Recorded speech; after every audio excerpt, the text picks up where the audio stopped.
Hello everyone and welcome back to my channel today. It's all about rice. Yes, Uncle Ben's is my absolute favorite, and this is such a classic photo of Uncle Ben and on the rice box that when everybody was trying to delete history and culture, I paid $12 for a tiny little box of Uncle Ben's rice on Amazon just so I could have the cover and frame it.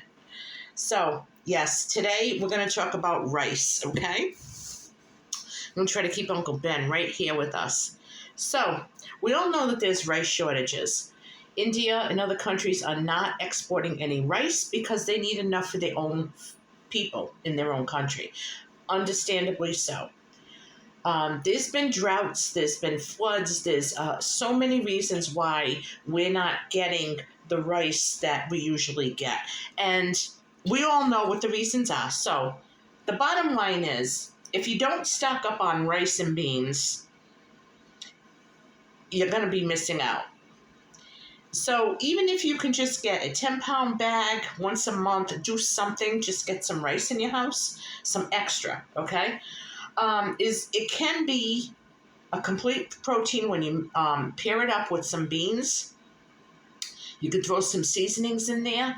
And it doesn't have to be a SHTF situation to eat. I'm going to try a rice and bean dish just because I feel like it. I just want to know what it tastes like. Who knew, right? Me, beans. Ha! I'm going to season them, and I'm in the mood for something spicy. So when I do it, I'm going to be maybe putting a little cayenne pepper in it or something. I don't know. I'm going to figure something out. I'm going to keep it simple, but I want to try some rice and beans. So now that we have it, what do we do with it? Well, the first thing you're going to need to do is you're going to get your bag of rice, and you're going to need to put it in your freezer for about 72 hours. The reason is, if there's anything in there, it will kill them, and the eggs, and nothing will hatch, and nothing will be in there. You want to take it out and leave it at room temperature for about the same amount of time, about 72 hours. And then you're going to want to package it up. So where are you going to put this?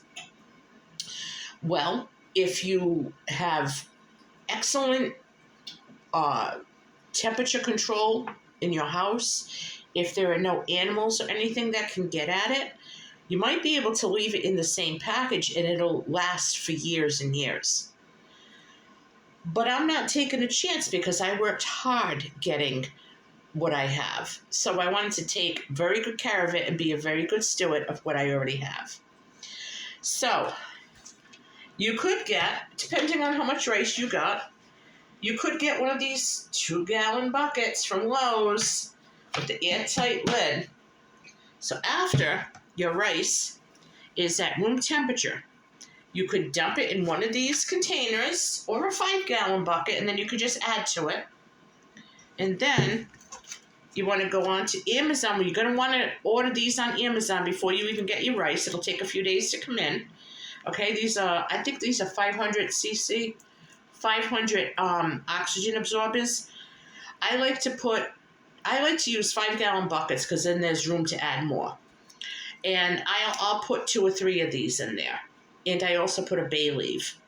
That's just how I do it. You can do it any way you want, but you need an oxygen absorber. Oxygen, nothing survives without oxygen. So this is going to keep this very fresh. Now, if you don't want to do that, if it's too hard for you, or if you don't want to go spend the money on the buckets, that's fine. You could get food-grade buckets from any stores, restaurants, or bakeries in your area.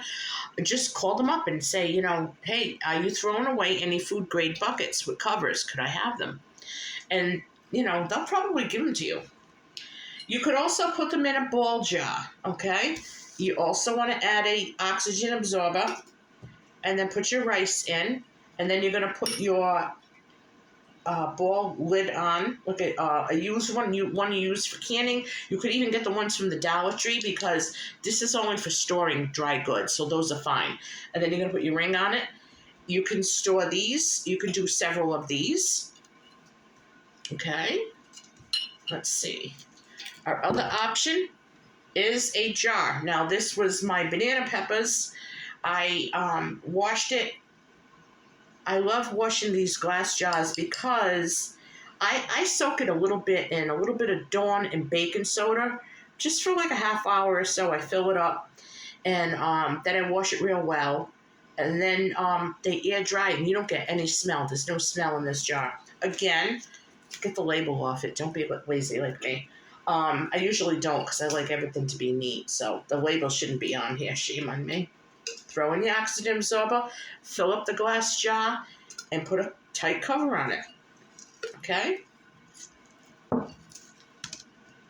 Now, these are easy to store when they're in jars. They're small. You can tuck them in little nooks and crannies all over throughout your home or wherever you're keeping them. Or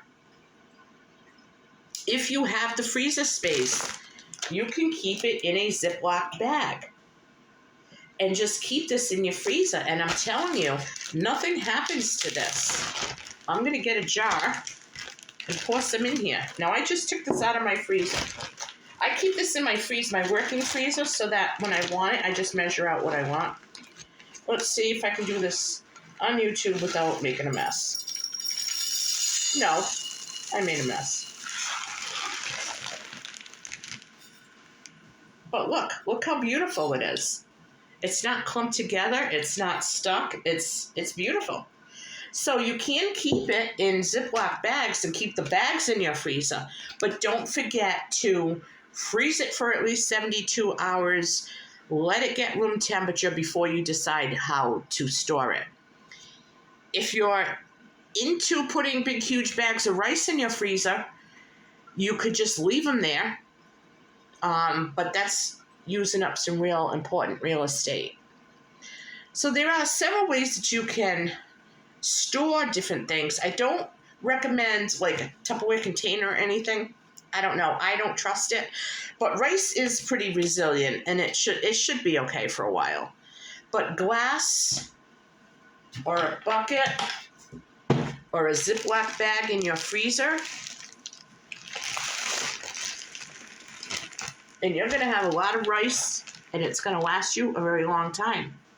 So now that you know you need to get your rice, you have a few ideas on how to store your rice. What are you waiting for? I did a video the other day, and the price of rice is skyrocketing. And in the supermarket where I was, see this guy? Didn't see any of him.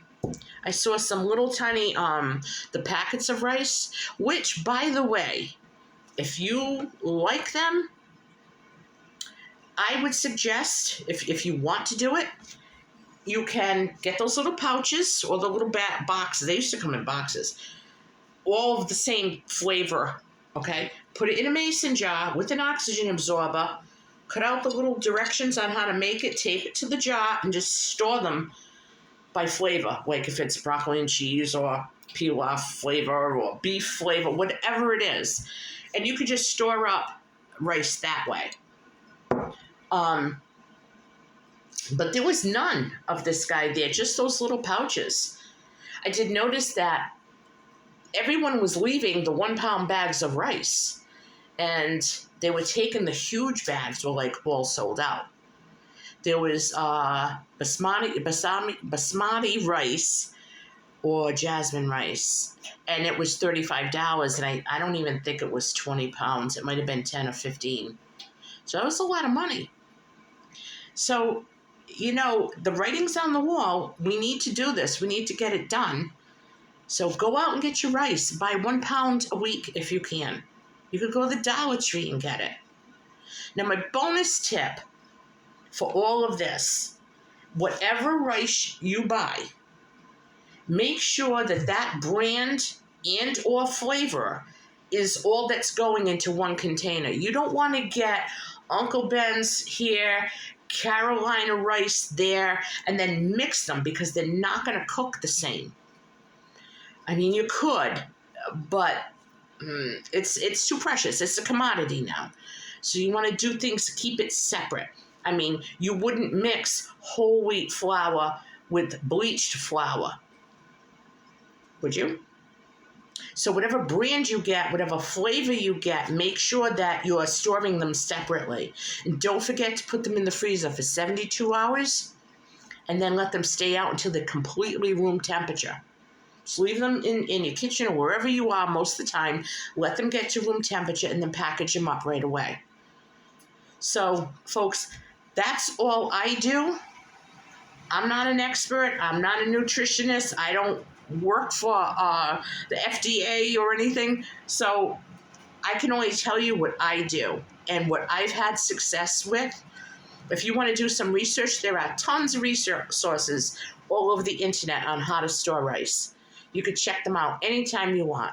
Make your own decision, but this is just a video to give you ideas and get you thinking, because now that we know that there's going to be a rice shortage and that the price is going to skyrocket, we're going to want to stock up. Folks, that is it. I'm going to go put this stuff away and come up with some good rice recipes, and I think I'm going to be doing beans and rice real soon. Okay, I hope that you liked my video. If you do, give me a thumbs up. Leave a comment below if you like the video as well. If you subscribe and you're a new subscriber, let me know that you're new. I'd love to give you a shout out. I love you guys, and I'll catch you all on my next video. Bye-bye.